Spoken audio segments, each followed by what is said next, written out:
Good evening, everyone.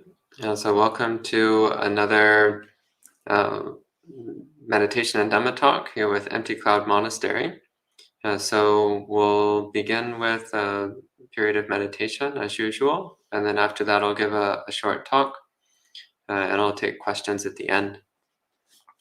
So please start by getting into meditation position.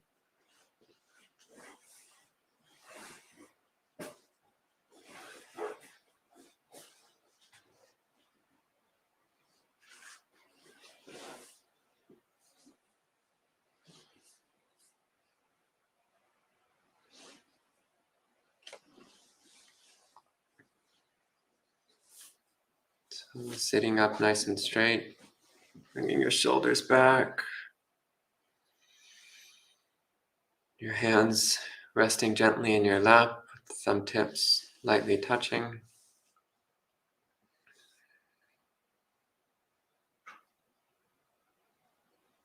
Take a few deep breaths, letting the body and mind relax with each breath.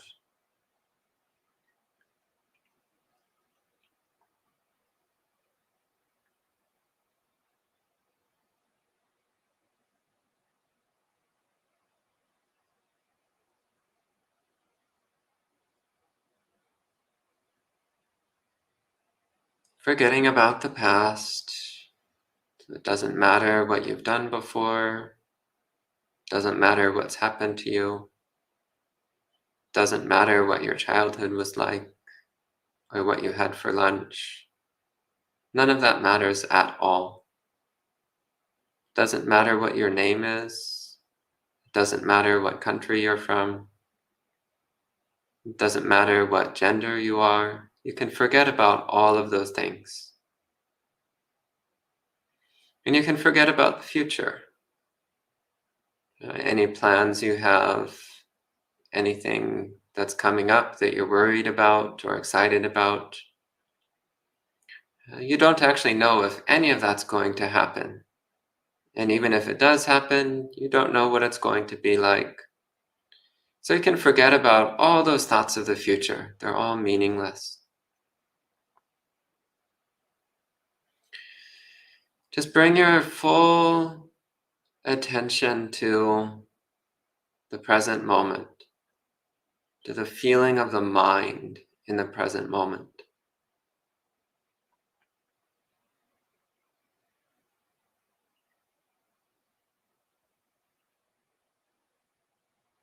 So everything we experience through the mind. So what is the mind? Turn your attention to feeling the mind.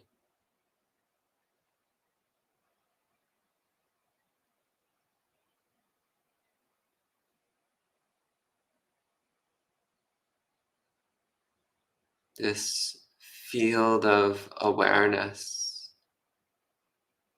Where is the mind? What shape is the mind? What color is the mind?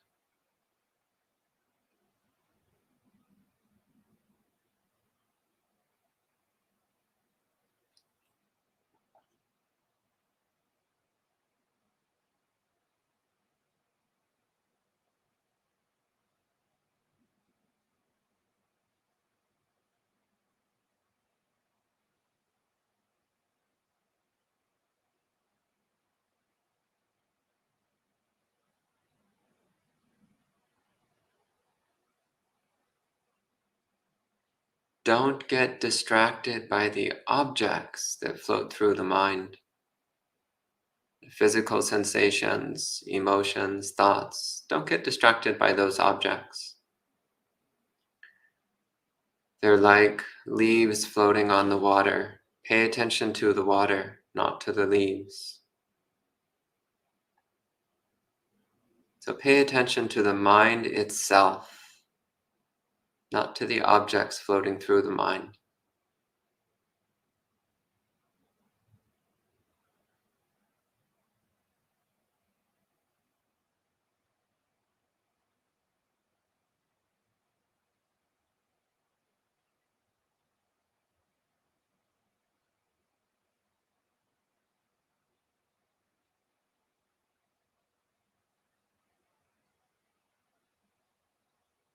What texture is the mind? Is it smooth or rough?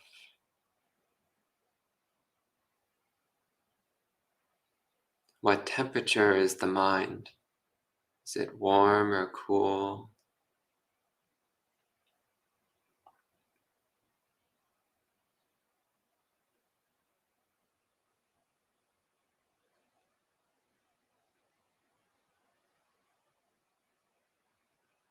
How supple is the mind? Is it flexible or is it rigid?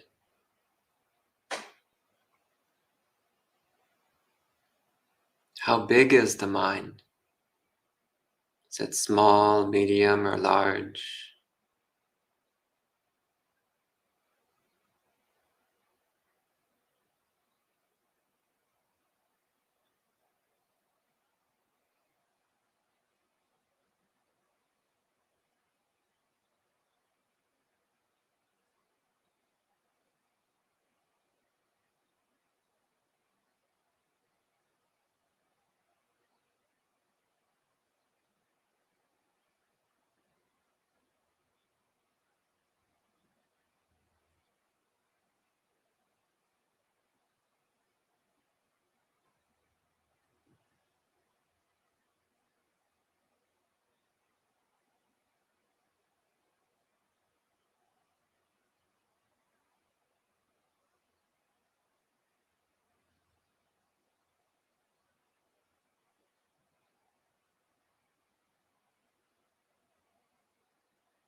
Keep bringing attention to the mind itself.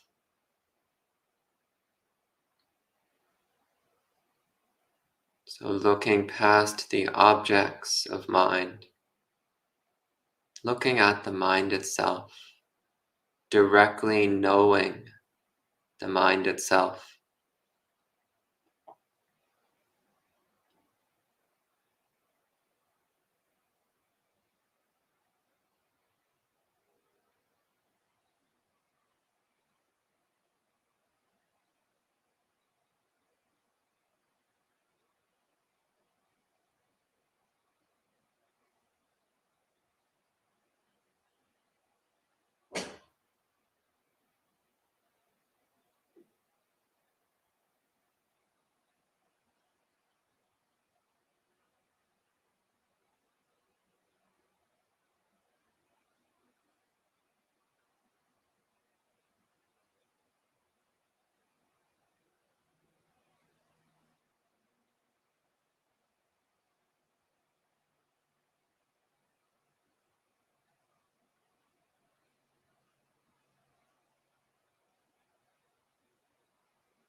Just as physical objects move through physical space, mental objects move through mental space.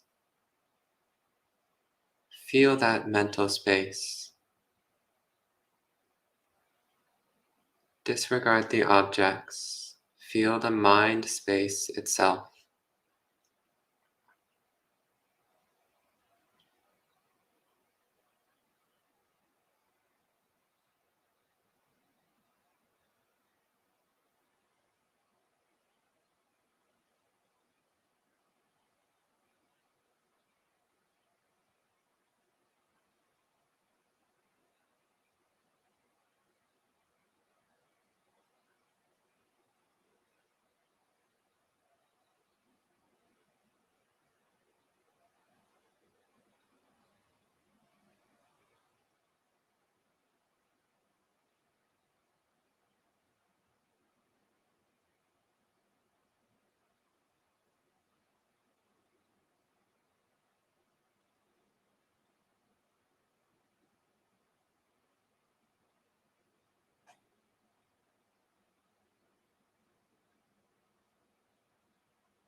You can stretch a little bit.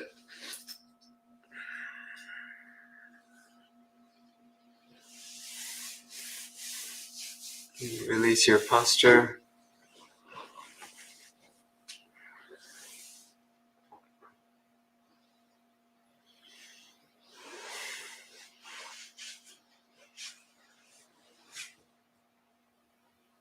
Take a deep breath and take a moment to just enjoy the peacefulness of the mind.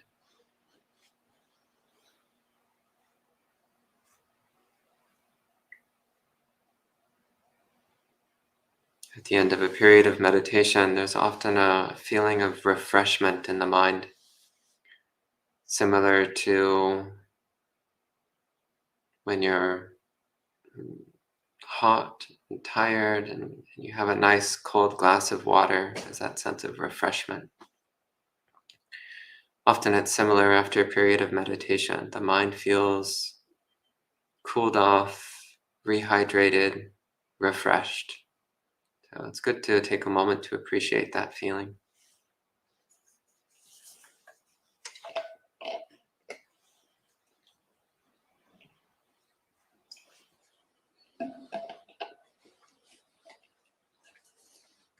So this time I'll give a short Dhamma talk. You can start by paying homage to the Buddhas.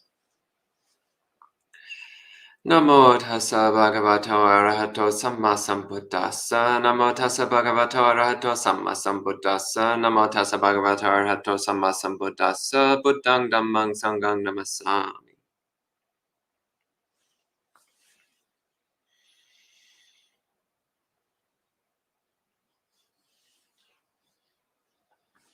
So here at the monastery, we just finished a 7-day retreat, which was, for me anyway, it was quite refreshing, quite delightful.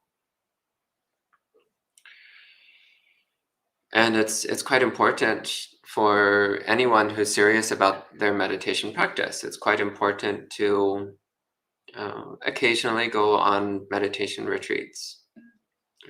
So once a year, twice a year, several times a year if you can. And preferably for at least 5 days, I would say.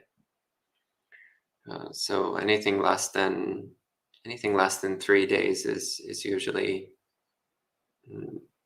not so great. But usually after the first 3 or 4 days, and you start settling into the retreat, then the mind starts to really get the most out of it. So I do really recommend, if you're serious about your meditation practice, to do a retreat of at least 5 days, at least once a year. And of course, more is good.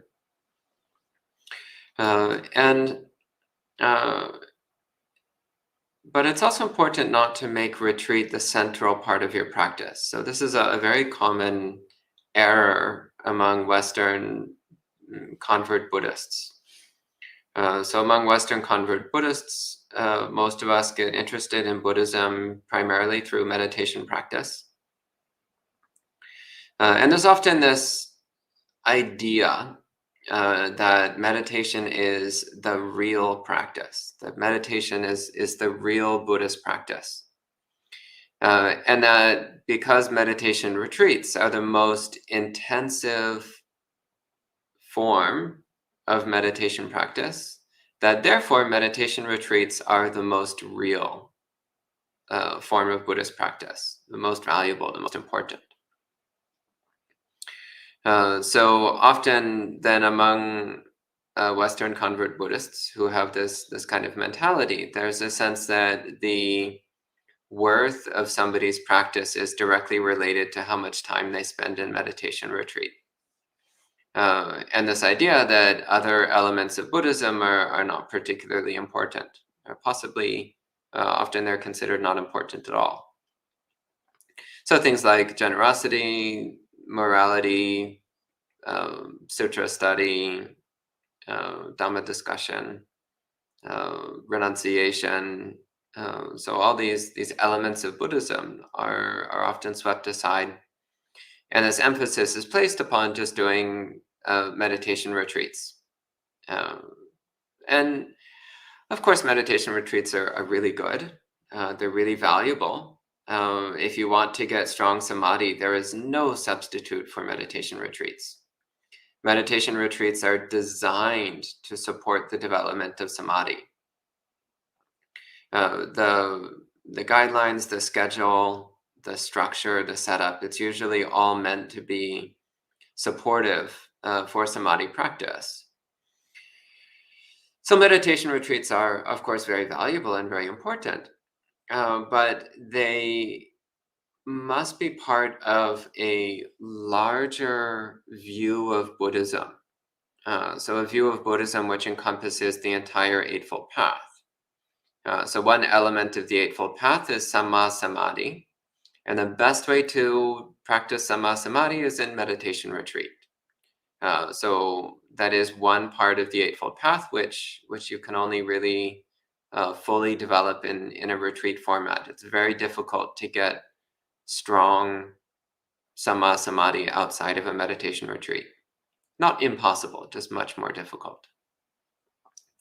But there's many other elements of the Eightfold Path which are difficult to develop during retreat, even impossible. For example, right speech. How do you develop right speech when you're silent? You don't. That's how. That's not right speech, that's no speech. Now, of course, it's great to learn how to shut up once in a while. Some people, it's actually one of the hardest things about retreat is how to not talk for a few days. And you can usually tell people like this because during a retreat, they're just hunting for any excuse to talk, some reason to break into speech. And once they get started, it's just they're off to the races until somebody comes along and reminds them, "Yeah, we're practicing noble silence." I remember once I was on a retreat, this was many years ago, and there was at that retreat, it was possible to show up. You didn't have to show up from day one. You could show up later on if you wanted to. So a group of us were already there, and we'd been practicing for a few days, and we were all very quiet. And then this guy showed up after a few days to join the retreat, and he just talked constantly, and about the stupidest things. He would just start rambling on and on about just the stupidest things. And I was just filled with so much hatred for this man. And then after a few days, he said, it never amazes me how quiet I can be during a retreat. And I was just like, this is you being quiet. I didn't say this because I was too filled with hatred and rage, but I was thinking this is you quiet. This is you talking not very much. I couldn't imagine what this guy must be like outside of retreat. And he was talking, ironically, talking about how silent he had been for the past few days and how impressed he was and how he could feel the tangible silence of being in retreat. And I was reflecting on this later, and it just struck me the incredible absurdity of this.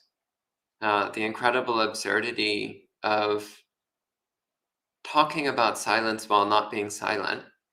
But also the absurdity of me filling my own mind with so much hatred and rage about somebody else's behavior. It's okay, yeah, so one of the retreat practices is silence, and this person wasn't doing that so well. But another part of retreat practice is equanimity, and I wasn't doing that very well. Another part is patience, and I wasn't doing that very well either. Another part is metta, and I definitely wasn't doing that.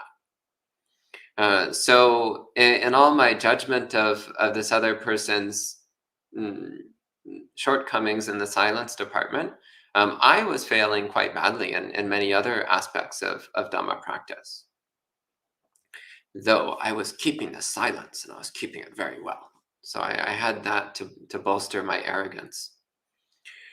But the other thing is I wasn't recognizing that we all start from different places. Some people are actually naturally very quiet people. It's very easy for them to be silent. And other people, they're naturally extremely talkative. And for them to even reduce the amount of talking they do is already a huge achievement for them.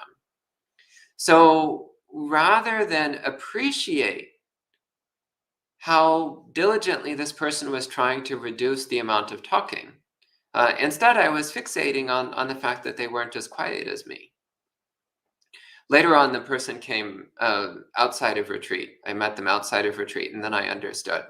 Outside of retreat, and I thought they talked too much during retreat. Outside of retreat, it was just, OMG, I couldn't be around this guy. He just wouldn't shut up. The only way I could survive was to escape. But then I understood why he thought he was being so silent during retreat time.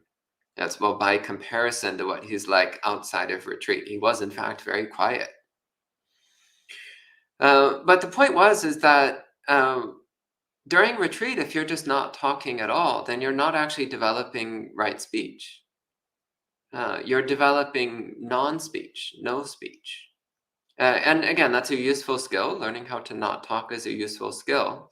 But it's even more important to learn how to speak correctly.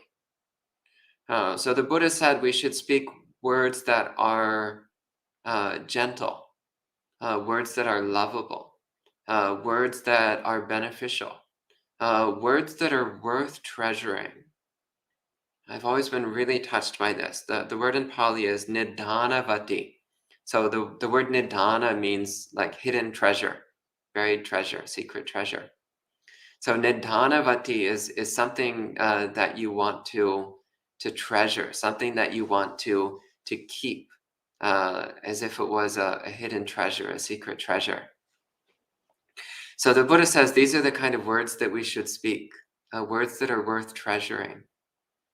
And speaking at the right time, speaking gently, speaking truthfully, speaking beneficially. Another thing the Buddha says is speaking words that promote unity, harmony, and concord. Words that bring together those who are divided. Words that strengthen friendships. Words that support and encourage. So if you never talk, you can't actually learn how to practice right speech. If you never talk, then you can't learn all these aspects of right speech. These are things you can only develop outside of retreat. You can only develop them when you're not silent. Similarly with things like right view. So right view is encouraged by study and conversation, not just through meditation practice. So study is in most retreats, it's actually not allowed. You're not allowed to read at all. Your only input is usually through lectures. And discussion, of course, is not allowed because that would be breaking the silence. Or if it is allowed, it's only in very, very tightly controlled ways. So when we start examining the Eightfold Path, we recognize that, of course, parts of it are developed through retreat or supported through retreat practice. But much of it is what we do when we're not on retreat. Much of it is what we do the rest of our time. So it's important to always keep this broad view of Buddhist practice, this broad view of the Eightfold Path, and to constantly come back to the Eightfold Path and really deeply considering each of the 8 aspects in detail. And asking ourselves, how can I improve? How can I improve my application of the Eightfold Path to my daily life?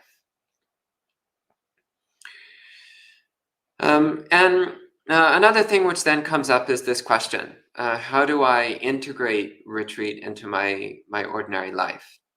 Well, actually, if you're practicing the Eightfold Path in detail, then it won't be so difficult to integrate retreat practice and daily life practice, because you'll recognize that they're not separate. It's all just the Eightfold Path practice. But there are things that you can do. So as I mentioned in a previous talk, So things like having a schedule for yourself, even just a small daily schedule, it's very helpful. Um, Even just a certain time when you do a bit of chanting and a bit of meditation, it really helps to give a bit of structure to your day. Practicing mindfulness in all your activities, trying to keep a gentle mind, a self-awareness of how you're feeling, of what you're thinking, a self-awareness of your attitudes and emotions. So these are things which we develop through retreat practice. So during a retreat, when one's mindfulness and concentration are extremely strong, we can develop an incredibly sharp, clear, and refined self-awareness. And when we leave retreat, when the retreat ends, it's important to try to keep that sharp, clear, refined self-awareness. Try to keep that same detailed intensity of knowing our own moods, knowing our own mind, knowing our own attitudes and tendencies of mind. And then as we start to engage in activities, so our ordinary activities, then bring to those activities the presence and stability of mind that we cultivated during retreat time. So whatever you're doing, do it with complete awareness, complete presence, complete attention, and a stability of mind. So doing it with equanimity, with upekkha, with a steady, stable mind, a mind which is not disturbed, which is not agitated or bothered. And relating to the people in your life with the same gentleness and patience which we've had towards our own mind. So during retreat time, we develop an attitude of gentleness and patience towards ourselves. So retreat is very difficult. Meditation is very difficult. So we need to be very patient and very gentle, very forgiving with ourselves. So we have that same attitude towards everyone that we deal with. So whether it's family members or friends or coworkers or clients or anyone, we treat them with the same gentleness and patience that we treat our own mind during meditation. And this is something which it's usually very noticeable to the people in our lives.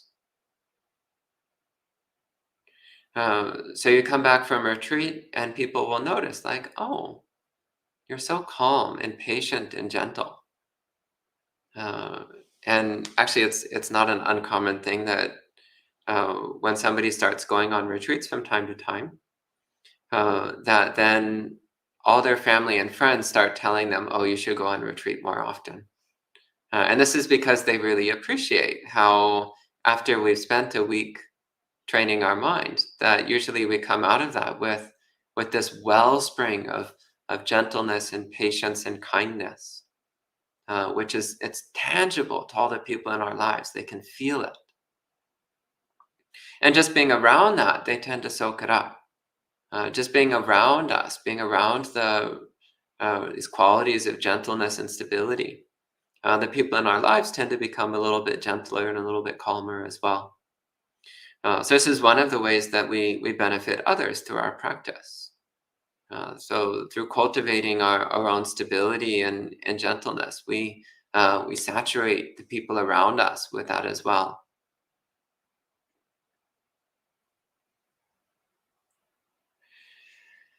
So I don't have too much else to say. So I think I've really brought forward the main points I wanted to speak about. So at this time, if you have any questions or comments, please go ahead and enter them in the comments, and I'll answer as best I can.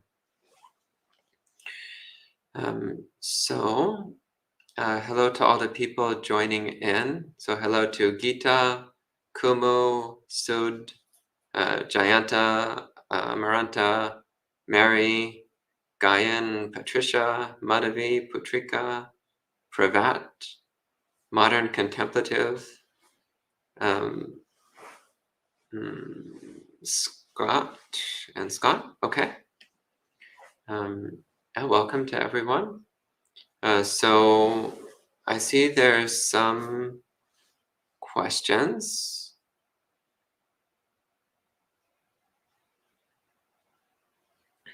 So Scott says, it seems that the more intense the suffering, the more intense the selfing process. For example, the mind is agitated after a mistake. The mind says, you are bad. The mind looks to the past for reinforcement that I am bad. Any suggestions or comments? Yeah, as I said yesterday, stop thinking so much.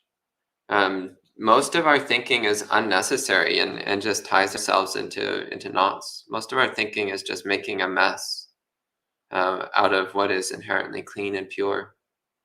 Most of our thinking is just complicating something that's inherently simple. Yeah, stop thinking so much. It's really not helpful at all. And yeah, I mean, you say the more intense the suffering, the more intense the selfing. But usually it's actually the other way around. The more intensely we self things, like put things in terms of me and mine, then the more we suffer. So the more we make things personal, then the more painful they are. So our practice is to view all things as impersonal.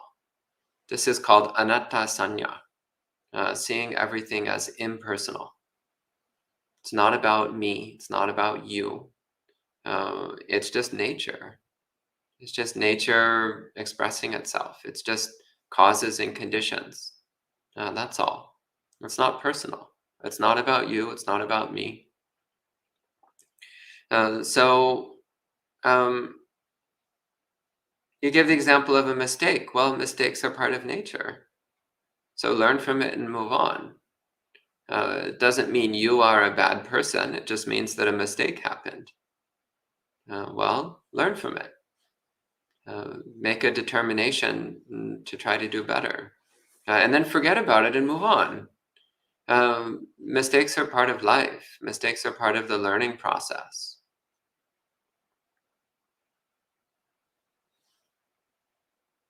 So don't worry about it so much if you make mistakes. It doesn't matter if you make mistakes as long as you learn from them. In fact, if you're even aware that a mistake is a mistake, then that's already a sign that you're a good person. So bad people go through their lives doing horrible things and never even realizing they're doing horrible things. If you do something bad and then you think, oh, I did something bad, well, that shows that your conscience is functioning correctly. That's good. So then instead of thinking, oh, I'm a bad person who does bad things, instead you can think, oh, I have a functioning conscience. I know right and wrong. How wonderful. I have the ability to know when I do something wrong. That's great. Wow.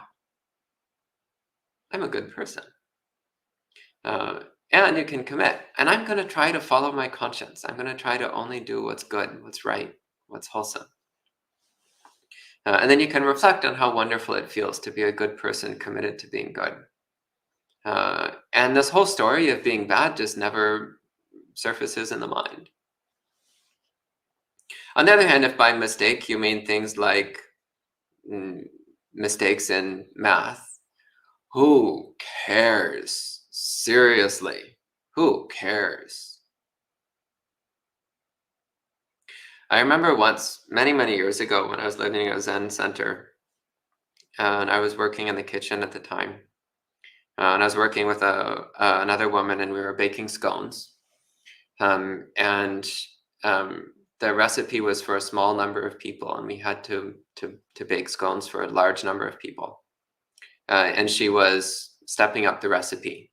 So you need to increase the quantities of everything in equal proportion.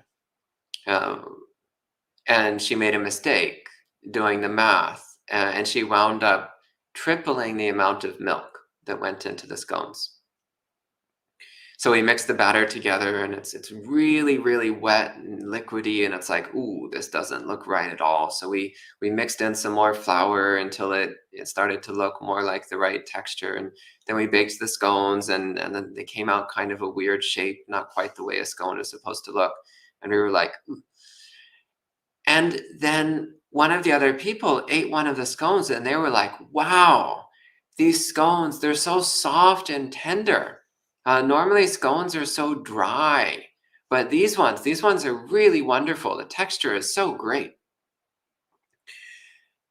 So what started out as a mistake, so putting too much milk in the batter, it actually turned out to be a benefit, turned out to be a good thing. And actually, they were really good scones.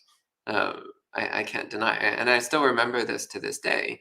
But the main reason I remember it is not because the scones were great. I remember it because it's an example of how making a minor mistake in something like math can sometimes actually have unexpected positive results. And it's not evil. Nobody ever went to hell for putting too much milk in the batter.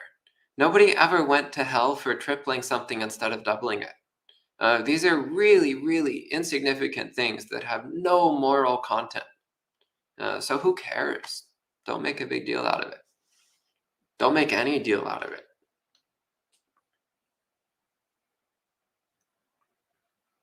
And Kumo says, 5/8 of the Eightfold Path can be practiced anywhere. This is very encouraging to hear for those of us who are unable to go on retreats as yet. Also, the other 3 can be done to some degree at home. I didn't actually say 5 out of 8. Actually, the only thing which I said is hard to do outside of retreat was Samma Samadhi. That's the only one which is difficult to do outside of retreat. Not impossible, but difficult. The other 7, let's see, right view, right attitude, right speech, right action, right livelihood, right effort, right mindfulness, right concentration. Yeah, you can do the rest outside of retreat. Even samadhi you can do to some degree. It's just never going to get as strong as it will during retreat. Mindfulness, you can actually practice mindfulness really well in daily activities. It gets a bit stronger during retreat, of course. Right effort, you can practice very well day-to-day activities. Maybe a bit easier during retreat. Yeah, I wouldn't say 5 out of 8. I would actually say 7.5 out of 8. 7.5 out of 8.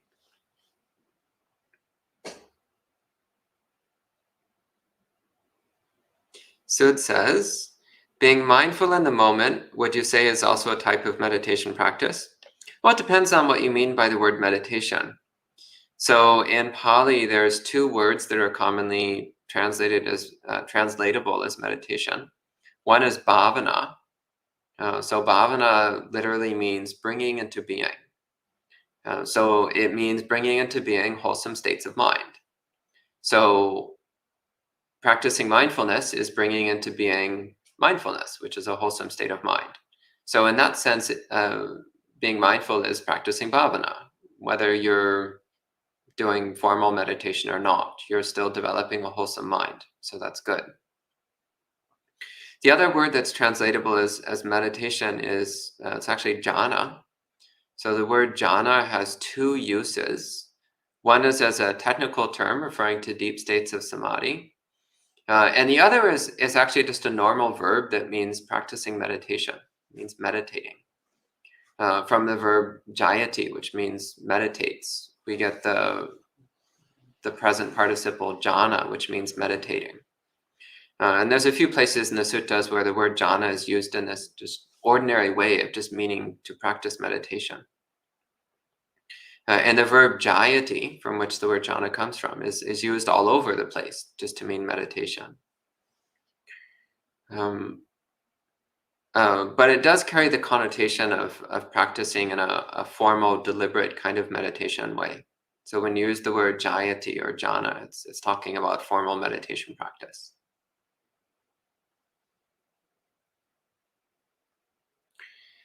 Gita asks, how can one help a family member that is a ball of negative energy, constantly negative about everything? Ooh, I've known some people like that. Actually, I used to be like that, for that matter. Can we help in some way? Out of compassion, is there anything we can do to help? Yes, good questions. The best thing you can do is to be a ball of positive energy who's constantly positive. So practicing metta all the time, practicing kindness and patience, especially when you're around that person, make an extra effort to be super nice, super gentle, super kind, super patient, super generous, and super happy to be all of those things. And usually what happens is over time, and this can take a long time, so be prepared to be patient. Over time, the person starts softening. Not always, but most of the time. They gradually start to emulate, to imitate some of those qualities that you're displaying. Usually that's the best you can do.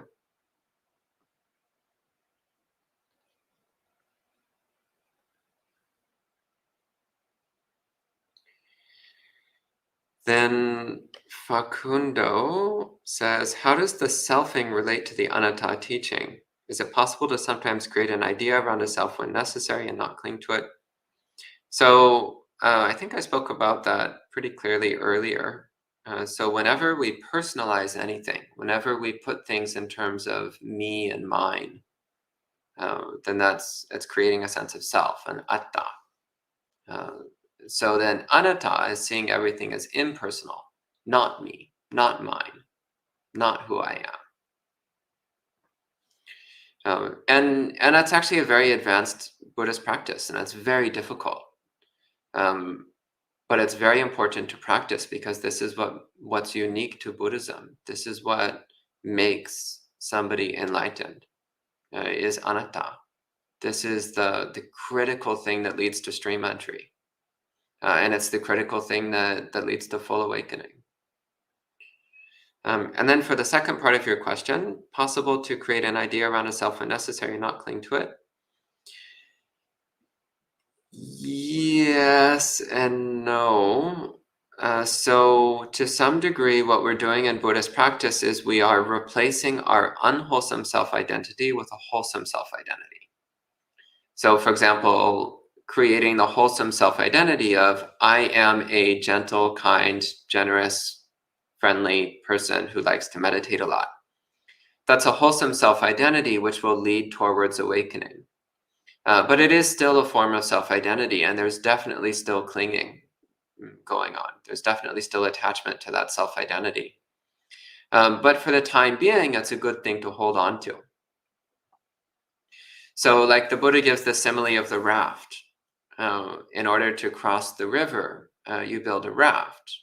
And he says when you get to the far shore, you let go of the raft. But when you're in the middle of the river, you hold on to the raft. You cling to the raft. You are very attached to that raft because it's the only thing that's keeping you safe, and it's your only way to get to the far shore. So Buddhist practice then is creating wholesome attachments, which lead us towards complete non-attachment. Okay?